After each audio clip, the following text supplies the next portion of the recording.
va lire plusieurs passages, mais ce passage, c'est pas la peine qu'on le lise, ce verset, c'est Jean 3,16. Alors ce matin, on va parler et les chants ont commencé à quelque part à inaugurer la pensée de la prédication. On va parler d'amour, mais on va aussi parler de la justice de Dieu.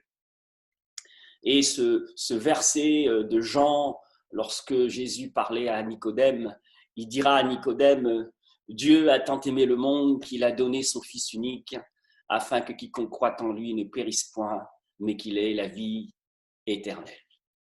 Amen.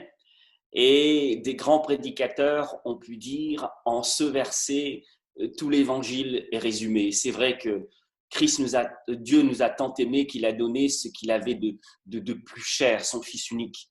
Et son Fils a accepté de venir dans ce monde, de revêtir une nature humaine, et il a accepté d'aller sur la croix, il a été crucifié. Bienvenue à l'église Paris Espoir et Vie. Je suis Éric Mercantia, le pasteur de l'église, et c'est une joie pour moi de te retrouver pour notre culte en direct. Dans quelques instants, tu vas entendre la parole de Dieu, le message de Dieu pour ta vie, et je te retrouve immédiatement après. Alors, à tout de suite. Je vous propose aussi de faire une lecture dans la première épître de Jean, au chapitre 3, s'il vous plaît. Première épître de Jean. Vous savez que Jean il aimait le Seigneur. Et d'ailleurs, il se désigne dans son évangile l'apôtre que Jésus aimait. Donc, Jean 1, que je trouve aussi en même temps que vous. Première épître de Jean, chapitre 3. À partir du verset 1er. On va le lire ensemble. Voyez quel amour le Père nous a témoigné pour que nous soyons appelés enfants de Dieu. Et nous le sommes. Si le monde ne nous connaît pas, c'est qu'il ne l'a pas connu. Bien-aimés, nous sommes maintenant enfants de Dieu et ce que nous serons n'a pas encore été manifesté. Mais nous savons que lorsque cela sera manifesté, nous serons semblables à lui parce que nous le verrons tel qu'il est. Quiconque a cette espérance en lui se purifie comme lui-même est pur. Amen. Et nous allons faire une autre lecture. On ne va pas lire tout le passage, mais au moins qu'on puisse avoir le contexte en tête. L'Exode chapitre 32, à partir du verset 1er. Alors, je vais juste vous rappeler le contexte. Dieu a demandé à Moïse de monter sur le mont Sinaï pour recevoir les tables de la loi.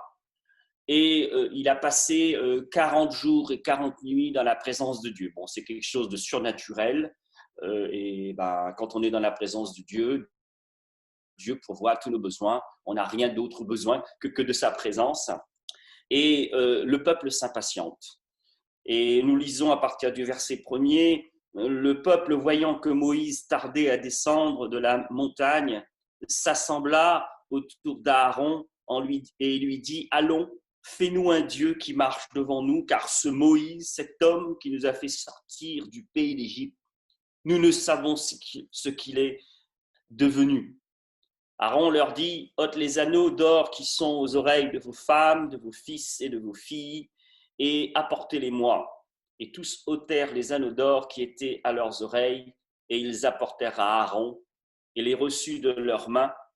Il jeta l'or dans un moule, il fit un veau en fonte, et ils dirent, Israël, voici ton Dieu qui t'a fait sortir du pays d'Égypte.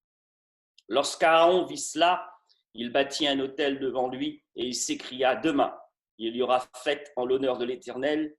Le lendemain, ils se levèrent de bon matin, ils offrirent des holocaustes et des sacrifices d'action de grâce. Le peuple s'assit pour manger et pour boire, puis ils se levèrent pour se divertir.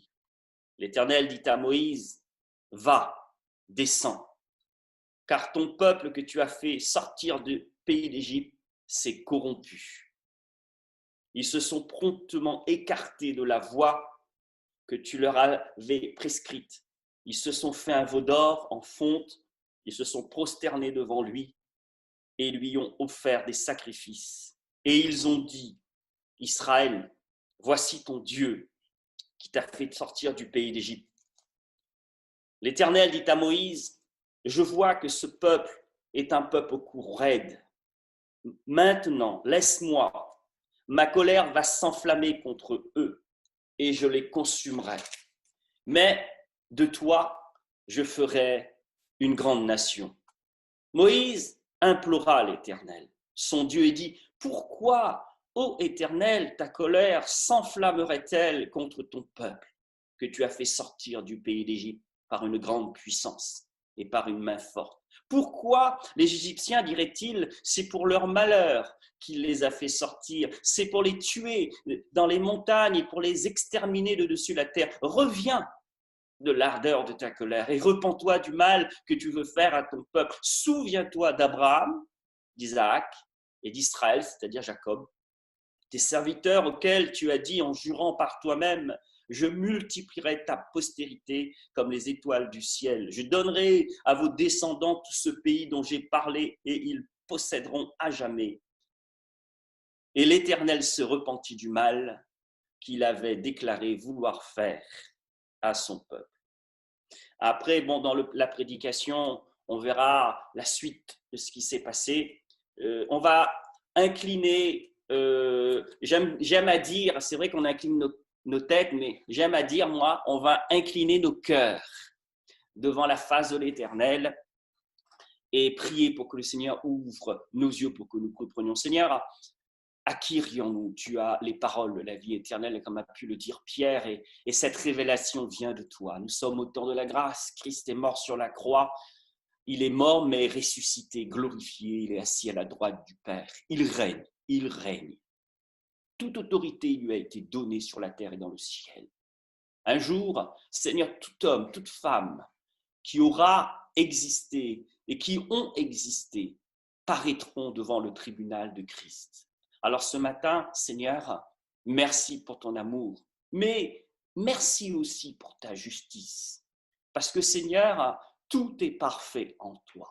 Bénis mes frères et sœurs qui sont là autour, Seigneur, de cette réunion. Bénis ta parole, bénis nos cœurs. Ouvre, Seigneur, notre intelligence pour que nous comprenions. Et que, Père, nous nous rassemblions, non pas pour devenir, le Seigneur, plus mauvais, mais que nous puissions nous rassembler pour devenir meilleurs. Et tu es l'image, nous voulons aller de progrès en progrès, jusqu'à la stature parfaite de Jésus-Christ. Seigneur, prends le relais par ton esprit et bénis ta parole. Dans le nom puissant de Jésus. Amen.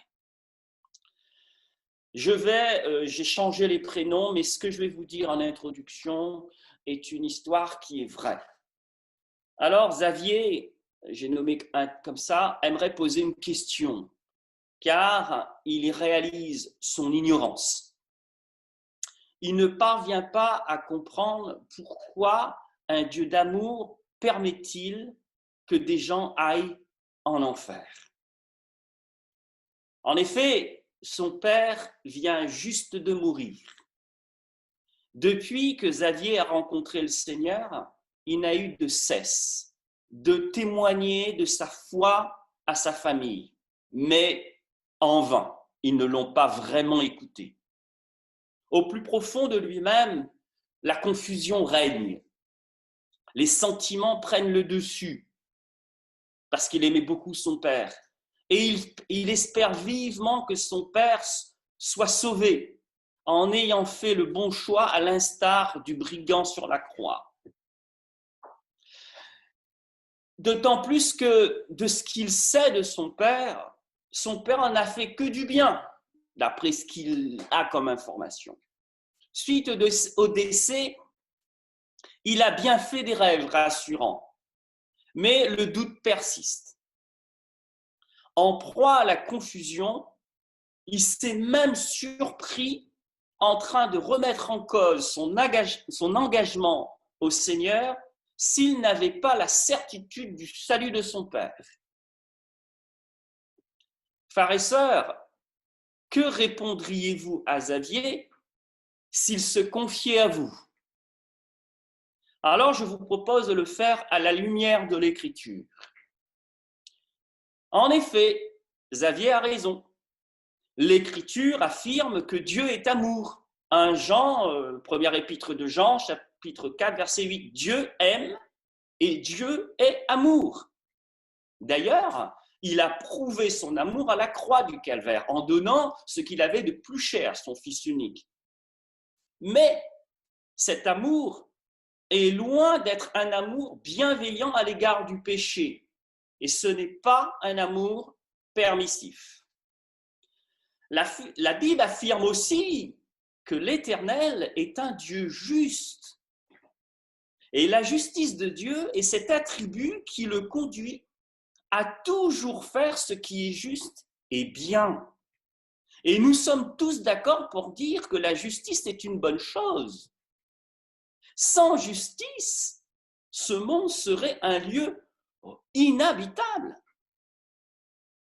Et d'un autre côté, la Bible dit aussi, la justice de Dieu est quelque chose de redoutable. Il est même dit que Dieu est un feu dévorant, voire, excusez-moi de l'expression, d'effrayant, car Dieu use de justice pour punir le péché.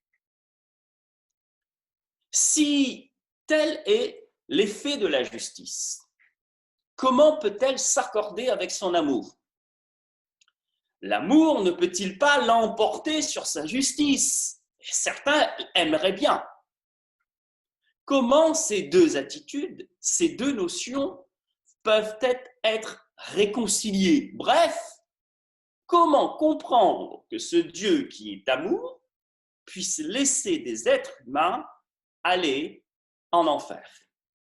Alors, je vous propose de répondre aux interrogations de Xavier en répondant à la lumière de l'Écriture aux questions que nous venons de nous poser. Alors, il est important de rappeler les deux attributs de Dieu, et je l'ai un petit peu étayé dans l'introduction. Dieu est amour.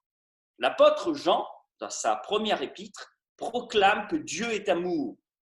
Jean 4, versets 8 et 16. L'amour, frères et sœurs, est l'essence même de sa nature morale. Et Dieu a un désir de contribuer au bien de l'être aimé et de s'en faire une joie. Dieu se réjouit de déverser son amour dans le cœur de ses enfants.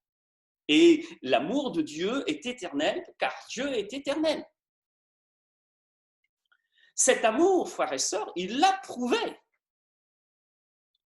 En effet, Dieu a prouvé son amour à notre égard et 1 Jean 4, 9 dit « Voici comment l'amour de Dieu a été manifesté envers nous. Dieu a envoyé son Fils unique dans le monde afin que nous vivions par lui. » Son Fils unique, Christ, Jésus, est le bien le plus précieux dont Dieu dispose. Et pourtant, il l'a donné à la croix en rançon comme une victime expiatoire. Et nous avons ce verset de Jean 3,16, Dieu a tant aimé le monde qu'il a donné son Fils unique, afin que quiconque croit en lui ne périsse point, mais qu'il ait la vie éternelle. C'est justement ce Fils qui a été livré à la mort afin de nous donner la vie au moyen du pardon des péchés. Et il y a l'autre attribut aussi qu'il faut bien se rappeler, Dieu est aussi un Dieu juste. Esdras 9, verset 15, Éternel, Dieu d'Israël, tu es juste. La justice de Dieu est cet attribut qui le conduit à toujours faire ce qui est juste et bien. Il est important, frères et sœurs, de savoir que la justice de Dieu ne se borne pas uniquement à des mesures disciplinaires. On a tendance à le croire. Mais les mesures disciplinaires qui font partie de la justice de Dieu n'est qu'une facette de la justice de Dieu. La justice de Dieu protège aussi le juste et lui fait justice. Gloire à Dieu. Pourquoi donc est-il nécessaire qu'un innocent meure sur la croix? Alors, la première pensée que j'aimerais déposer sur votre cœur, est la suivante. La justice de Dieu est bienfaisante. Et la proposition principale de cette prédication est la suivante, frères et sœurs. En Jésus-Christ, Dieu pardonne et sauve par son amour le pécheur repentant. Par sa justice, il restaure l'ordre et la paix et il punit certainement le coupable. Pour bien comprendre cette idée, je vous ai lu le passage de l'Exode. Vous l'avez bien compris, le peuple d'Israël, par impatience, a chuté.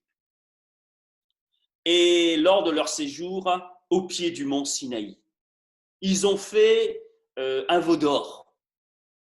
Et ils ont rendu à ce veau d'or un culte. Et par la suite, dans l'histoire d'Israël, sous Jéroboam, après le schisme de Salomon, Jéroboam fera à Dan, et si je ne me trompe pas, à Dan et à Béthel, il va refaire le veau d'or pour que le peuple d'Israël l'adore. Vous voyez bien qu'il y a eu des conséquences graves par la suite. Je continue. Dieu, devant le péché d'Israël, avait voulu exterminer le peuple. Mais nous l'avons lu, Moïse a intercédé. Ah, le peuple de Dieu a besoin d'intercesseurs. Exode 32, versets 7 et 10. Moïse intercède en faveur du peuple. Mais ce qui s'est passé, c'est que quand Moïse intercède, il est dans la présence de Dieu. Mais quand il descend, il se met encore plus en colère que Dieu. Et ce qui s'est passé, c'est que le péché n'a pas été passé sous silence. Il y a eu quand même 3000 personnes qui sont mortes ce jour-là. Mais Dieu n'a pas pour autant exterminé Israël. Après de longues négociations, Dieu a exaucé le vœu de Moïse. Et Moïse lui dit maintenant, mais tu marches devant nous, on ne se lèvera pas, donc il y a une négociation. Et Dieu décide d'envoyer un ange devant le peuple d'Israël pour le conduire dans le désert. Ensuite, Dieu passa dans sa gloire devant Moïse. Et pour clarifier le fondement et la raison de ses démarches, il proclame son nom comme de la manière suivante. Écoutez bien. L'Éternel est un Dieu de grâce et de compassion, lent à la colère, riche en bonté et en vérité. Il garde son amour jusqu'à la 1000e génération. Il pardonne la faute, la révolte et le péché. Exode 34, versets 6 à 7. Dans ce texte, amour, traduit par le mot hébraïque chesed, se traduit aussi par d'autres mots en français comme fidélité, bienveillance et bonté. Mais, frères et sœurs, il faut lire tout le discours, tout le passage. La proclamation divine continue. Et que dit Seigneur après ces bénédictions? Mais, Dieu dit, je ne traite pas le coupable en innocent. Je punis la faute des pères sur les enfants et les petits-enfants jusqu'à la 3e et la 4e génération. Aujourd'hui, on ne va pas analyser ce texte, mais je l'ai lu. De ce texte, frères et sœurs, il en ressort que Dieu proclame à la fois qu'il pardonne le péché par sa grâce, sa bonté et son amour, et qu'en même temps, il dissipe tout malentendu selon lequel la grâce ferait disparaître toute rétribution liée au péché. Toute rétribution liée au péché. Dieu fait grâce, mais il y a quelqu'un qui a payé pour qu'il puisse faire grâce. Autrement dit, Dieu pardonne, mais sans pour autant laisser le péché impuni. Pour le Dieu d'amour qui pardonne, frères et sœurs, le péché n'est pas une quantité négligeable. Il ne passe pas sous silence comme certains le suggèrent, et d'ailleurs il y a une fameuse phrase du poète allemand Heinrich Heine qui dit la chose suivante: Dieu me pardonnera, c'est son métier. Si bien que, au regard de ce que nous avons dit depuis tout à l'heure, l'amour de Dieu qui pardonne n'exclut pas la punition du péché. Au contraire, l'un peut accompagner l'autre. Et si nous lions la punition du péché avec la justice de Dieu, nous pouvons ajouter que l'amour de Dieu s'harmonise avec sa justice qui punit. L'amour de Dieu pardonne, aime, mais n'exclut pas la punition du péché. D'ailleurs, frères et sœurs, dans l'Ancienne Alliance, avec son peuple, ce sont des animaux innocents, sans défaut, qui étaient sacrifiés pour couvrir, je dis bien couvrir, les péchés de ce peuple coupable de désobéissance à l'égard de la loi parfaite de Dieu. Paul dira que sans effusion de sang, il n'y a pas de pardon dans Romains. Mais ces sacrifices sanglants de l'Ancien Testament étaient imparfaits.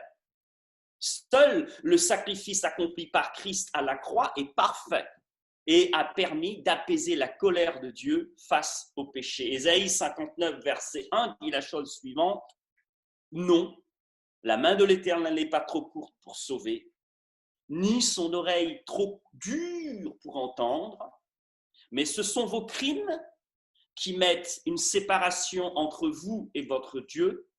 Ce sont vos péchés qui vous cachent sa face, et l'empêchent de vous écouter. Vous voyez bien que le problème central est donc le péché. Regarde ce que nous venons de dire, frères et sœurs. Nous avons une démonstration de la relation parfaite entre l'amour de Dieu et sa justice. Dieu a pourvu lui-même au sacrifice par amour, car nous ne pouvions pas même par nous-mêmes régler la dette de notre péché. En résumé, l'amour de Dieu se manifeste, il ne laisse pas le péché impuni. C'est pour cette raison qu'il a donné son Fils unique, afin que son amour puisse s'exprimer et que sa justice aussi puisse, dans un équilibre parfait, s'exprimer. La deuxième pensée que j'aimerais déposer sur votre cœur, c'est: la justice de Dieu s'inscrit dans son projet d'amour pour l'humanité. En effet, l'amour de Dieu a été manifesté envers nous en ce que Dieu a envoyé son Fils unique dans le monde afin que nous vivions par lui. Et cet amour consiste non pas en ce que nous avons aimé Dieu, mais en ce qu'il nous a aimés et qu'il a envoyé son Fils comme victime expiatoire pour nos péchés. 1 Jean, chapitre 4, versets 9 et 10. Dans Ésaïe, chapitre 53, verset 5, il est dit la chose suivante: mais il était transpercé à cause de nos crimes, écrasé à cause de nos fautes. Le châtiment qui nous donne la paix est tombé sur lui, et c'est par ses meurtrissures que nous sommes guéris. Alors, d'aucuns diraient, qu'est-ce qu'il en est de la grâce universelle? Effectivement, Dieu aime le monde, dans le sens que tout ce qu'il a créé est parfait, et le juste comme le méchant bénéficient des merveilles de sa création. Dieu bénit le juste, il bénit aussi le méchant. Mais, nous l'avons bien compris, Dieu ne laissera pas toujours le méchant impuni. Frères et sœurs, ce n'est pas de la faiblesse, mais c'est un acte d'amour et de patience, dans le sens où Dieu souhaite que le méchant se repente. Ce que le Seigneur désire, ce n'est pas que le pécheur périsse, mais qu'il se repente et qu'il revienne à Dieu. En effet, nous lisons dans le livre d'Ézéchiel: ce que je désire, c'est l'Éternel qui parle. Ce que je désire, est-ce que le méchant meurt? Dit le Seigneur. L'Éternel, n'est-ce pas qu'il change de conduite et qu'il vive? Dieu invite donc le pécheur à venir à lui. Ésaïe 55, verset 6 dit « Cherchez l'Éternel pendant qu'il se trouve, invoquez-le tandis qu'il est prêt, que le méchant abandonne sa voie et que l'homme d'iniquité ses pensées, qu'il retourne à l'Éternel qui aura pitié de lui, à notre Dieu qui ne se laisse pas de pardonner. » Alors, frères et sœurs, ne nous trompons pas par des raisonnements qui sont la plupart du temps séduisants. On veut, comme diseraient certains, la chèvre et le chou en même temps. On veut tout. Pierre dira dans son épître, deuxième épître, chapitre 3, verset 8, « Mais il est une chose, bien-aimés, que nous ne devons pas ignorer, c'est que devant le Seigneur, un jour est comme 1000 ans et 1000 ans comme un jour. Le Seigneur ne tarde pas dans l'accomplissement de la promesse comme quelques-uns le croient, mais il use de patience envers vous, ne voulant qu'aucun périsse, mais voulant que tous arrivent à la repentance. » Nous sommes au temps de la grâce, frères et sœurs. Il est encore temps de revenir à Dieu et son bras n'est pas trop court pour secourir. Frères et sœurs, il n'y a aucun péché qui ne puisse être pardonné pour peu qu'on se repente avec humilité. Jésus, d'ailleurs, inaugure son ministère rempli de la puissance de l'Esprit en proclamant cette vérité.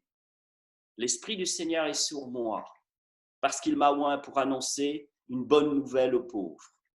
Il m'a envoyé pour guérir ceux qui ont le cœur brisé, pour proclamer aux captifs la délivrance et aux aveugles le recouvrement de la vue, pour renvoyer libres les opprimés, pour publier une année de grâce du Seigneur. Ensuite, au verset 20, il roula le livre, il remit aux serviteurs et s'assit. Tous ceux qui se trouvaient dans la synagogue avaient les regards sur lui. Et Jésus dira, « Aujourd'hui, cette parole est accomplie. » Et Jésus cite un texte d'Ésaïe, chapitre 61, verset 1. Et ce qui est intéressant, c'est que Jésus ne parlera pas de la deuxième partie du verset. Le verset qui se trouve dans Jésus cite délibérément ce passage d'Ésaïe. Parce qu'il parle du serviteur et tous les Juifs connaissaient ce passage d'Ésaïe. Donc ils voyaient que là, Jésus était en train de dire qu'il était le serviteur de l'Éternel. Alors dans ce texte d'Ésaïe, il est bien dit pour proclamer aux captifs la liberté, aux prisonniers la délivrance. Et au verset 2, il est dit, écoutez bien, pour publier une année de grâce de l'Éternel. Et Jésus n'a pas rajouté, et un jour de vengeance de notre Dieu. Grâce, vengeance. Revenons à Xavier.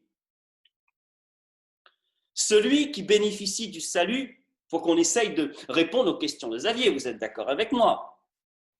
Celui qui bénéficie du salut, c'est celui qui a accepté Jésus-Christ comme son sauveur et qui marche d'une manière digne de l'appel qu'il a reçu. Car c'est une grâce de la part de Dieu que d'être sauvé. Mais il était transpercé à cause de nos crimes, écrasé à cause de nos fautes. Le châtiment qui nous donne la paix est tombé sur lui, et c'est par ses meurtrissures que nous sommes guéris. Christ a porté notre châtiment. Il a payé la rançon à notre place. Il a donné sa vie en rançon. Et cette rançon, c'est l'image de l'esclave dont le nouveau maître paye la dette. Car le salaire du péché, c'est la mort. Frères et sœurs, devant Dieu, tous les hommes et les femmes sont des pécheurs.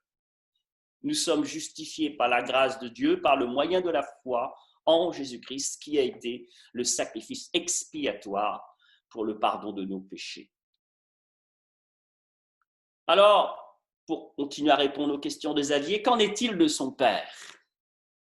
La réponse que je peux donner, Dieu seul sait. S'il s'est repenti, il est dans la paix du Seigneur et il est auprès du Seigneur en attendant le jugement de Christ. Sinon, il n'est pas dans la présence de Dieu. au regard de Jean 3,16. La troisième pensée que j'aimerais mettre sur votre cœur, c'est pécheurs sauvés par la grâce pour servir le Dieu vrai dans la sanctification. Je suis sauvé par la grâce, mais puis-je faire ce que je veux? D'autant plus que nous sommes dans une société où on prône la liberté de l'individu.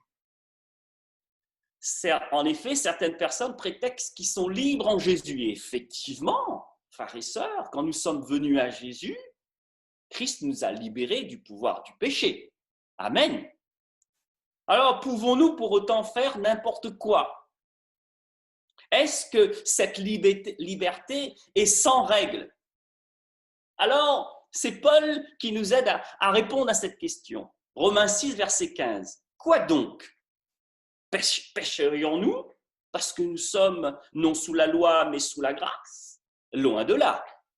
Ne savez-vous pas que qu'en vous livrant à quelqu'un comme esclave pour lui obéir, vous êtes esclave de celui à qui vous obéissez, soit du péché qui conduit à la mort, soit de l'obéissance qui conduit à la justice. En 2 Corinthiens verset 6, 2 Corinthiens chapitre 6 verset 14, Paul continue en disant « Mais ne vous mettez pas avec les infidèles sous un joug étranger.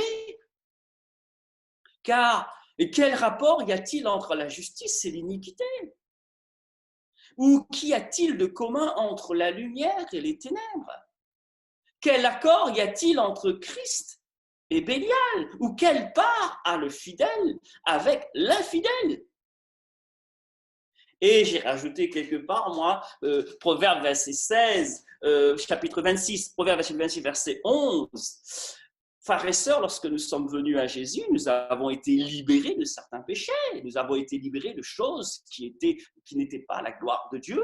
Et le sage, le proverbe dit la chose suivante, comme un chien qui retourne à ce qu'il a vomi, ainsi est un insensé qui revient à sa folie.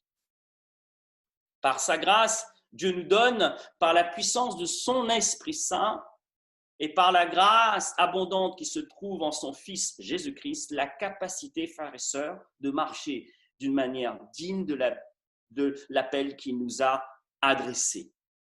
Et frères et sœurs, il y a aussi une autre mission à cela, pour que nous démontrions les vertus de celui qui nous a appelés.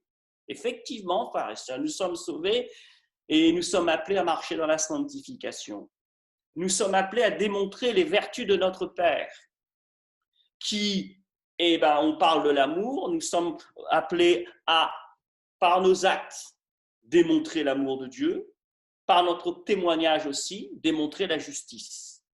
Avec le même équilibre qu'il y a en Dieu, Dieu nous appelle à aussi, avec l'aide de son esprit, à avoir aussi un même équilibre dans nos vies. Dans notre maison, dans notre église, dans le monde, certes, au milieu d'une génération perverse. À Timothée, Paul dira la chose suivante. Néanmoins, le solide fondement de Dieu reste debout. Avec ces paroles qui lui servent de sceau, et là, la fois dernière, j'ai prêché là-dessus, chez vous, en présentiel, le Seigneur connaît ceux qui lui appartiennent. Et quiconque prononce le nom du Seigneur, qu'il s'éloigne de l'iniquité. 2 Timothée, chapitre 2, verset 14. Cette justice et l'amour de Dieu qui est déversé dans nos cœurs par l'Esprit, nous devons le démontrer dans notre propre vie. Ne savez-vous pas que vos corps sont des membres de Christ? Prendrais-je donc les membres de Christ pour en faire les membres d'une prostituée? Loin de là. Ne savez-vous pas que celui qui s'attache à la prostituée est un seul corps avec elle?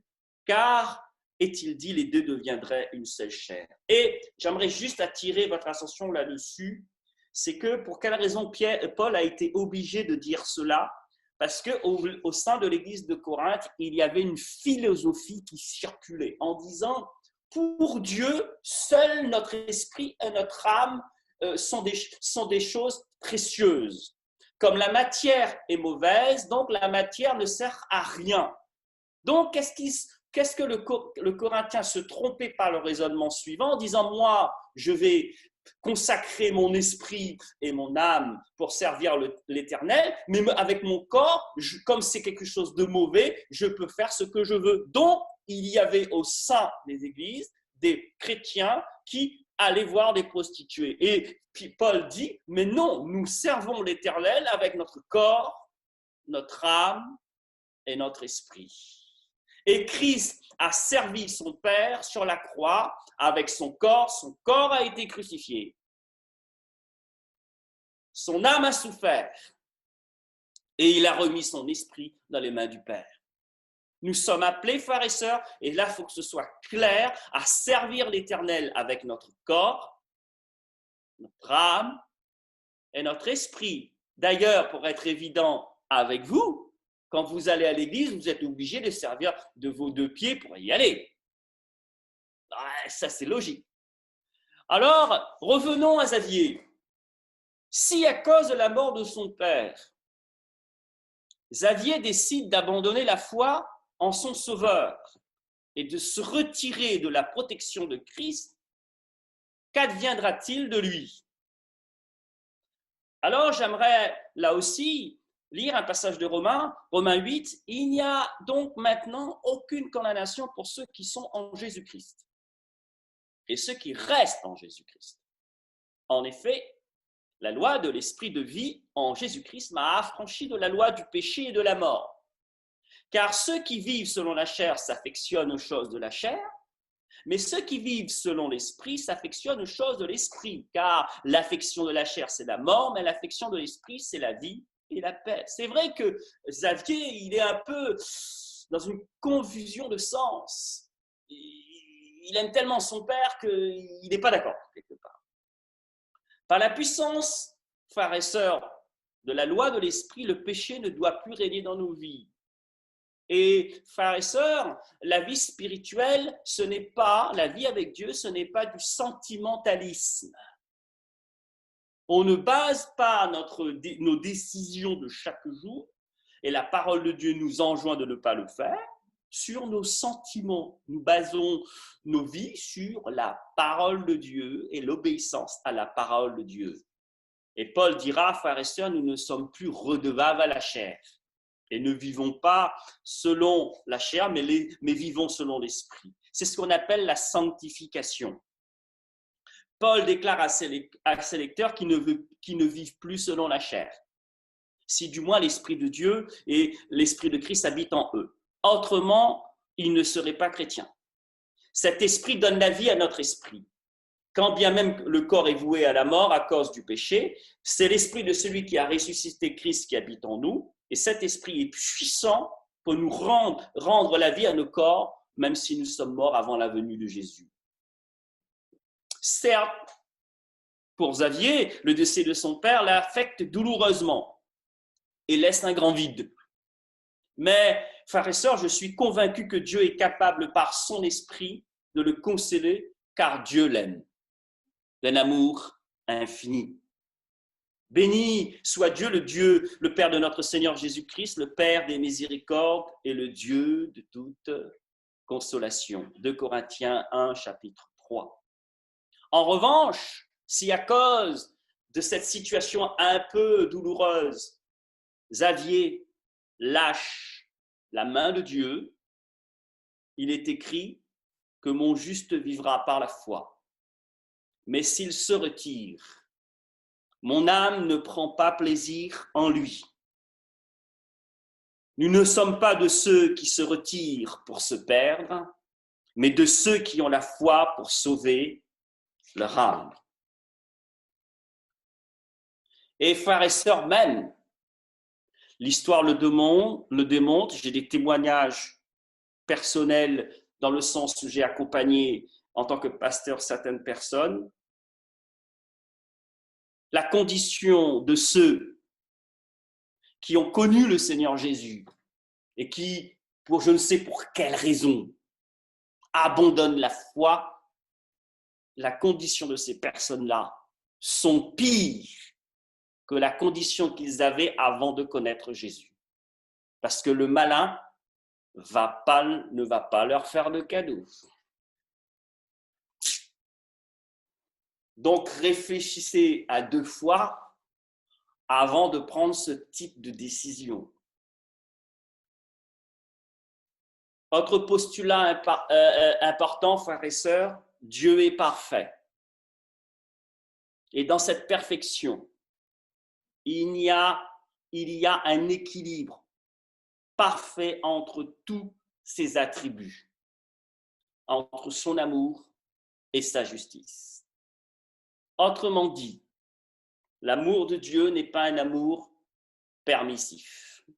C'est-à-dire que je ne peux pas me permettre de faire comme pendant la période des juges, c'est-à-dire que je ne peux pas me permettre de faire ce qui me semble bon. Je ne suis pas une référence. Ce qui est une référence, c'est la parole. L'amour de Dieu est en accord avec ses commandements et c'est en aucun cas une autorisation licencieuse. Cet amour est d'ailleurs quelque part, frères et sœurs, conditionnel. C'est l'humilité. L'humilité consiste à reconnaître qu'on ne peut rien faire sans Dieu, que nous ne pouvons pas vivre dans une indépendance à l'égard de Dieu. Il est écrit, Dieu accorde au contraire une grâce excellente. C'est pourquoi l'Écriture dit, Dieu résiste aux orgueilleux, mais il fait grâce aux humbles. Soumettez-vous donc à Dieu. Frères et sœurs, nous ne pouvons pas laisser nos sentiments guider nos vies ou toute autre chose, mais seulement la parole de Dieu et son esprit. En conclusion, frères et sœurs, parce qu'il n'y a pas de juste, pas même un seul, et que le salaire du péché, c'est la mort, Dieu a pourvu au sacrifice en donnant son Fils unique, Jésus-Christ, comme victime expiatoire afin de nous réconcilier avec lui. Ce sacrifice est parfait, il est agréé de Dieu et valable pour l'éternité et les dominations et Satan ne peuvent rien contre ça. Et comme l'a dit Éric, on est dans le camp de celui qui a gagné, pour peu qu'on reste dans les pâturages de l'éternel. À la croix, la justice de Dieu s'est parfaitement accordée avec son amour. Lorsque, et là j'aimerais aussi attirer votre attention, lorsque Jésus dit « pardonne-leur car ils ne savent pas ce qu'ils font », c'est nullement une caution de l'acte mauvais, de le meurtre qu'ils sont en train d'accomplir en tuant Jésus-Christ sur la croix. Et analysez bien ce que Jésus dit, « Père, pardonne-leur ce qu'ils font, parce qu'ils ne savent pas. » Jésus se tourne vers le Père. C'est le Père qui pardonne au regard du sacrifice de Christ.